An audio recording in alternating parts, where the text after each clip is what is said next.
پیش از حمله تروریستی به تالار کنسرتی کروکس در کنار مسکو از فرودگاه کلوب به روسیه در یک روز تا 4 هواپیما پرواز میکرد.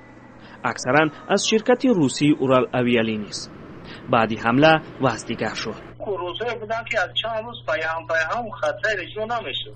رئیسور مقصدی گذاشته شدگی بودن ایجانبی شرکت‌های هواپیمایی، اما حساب نبودن مسافر رئیسور با قولی که اطمینان نمیشدن. در یک هفته اخیر پروازها زیادتر شده اند، اما روز فقط یک بار.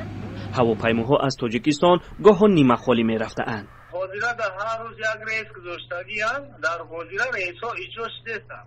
قسمت از آنها میگن که مقصد که در اونجا وزی پاتین نکرده‌اند. من رو وزیر کدی وجود کنی مونیاگی و نسبت وجود کنی حساب سنجش‌های زیاد بدن زیاد شدگی های وجودش همسر وقت دسترس کردن نتونستم.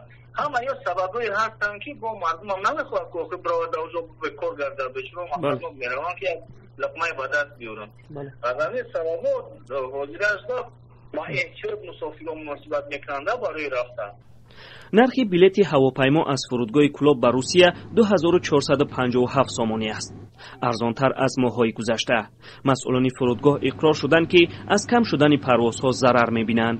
در نقشه از کوشش می‌کنیم و دولت قطر اگر که همین نقشه ها کاربری رفته شده اگر که در آینده آنها بیایند ما با او باید که همکاری می‌کنیم و با دولت قطر ممکن است کشیم ممکن. بعد حمله تروریستی به روسیه که مقامات این کشور شهروندان تاجیکستان را به انجام آن متهم می‌کنند، آزار و اذیت مهاجران تاجیک در روسیه زیاد شد. از روز 22 مارس تا 20 می بیشتر از 700 تاجیک اخراج شده از روسیه فقط از فرودگاه کلوب بیرون آمده اند. ساکنان هم میگویند که یکی از ترس اخراج به روسیه نمیروند. بخش اساسی مسافران فرودگاه کلوب را هم مهاجران کاری تشکیل میکنند.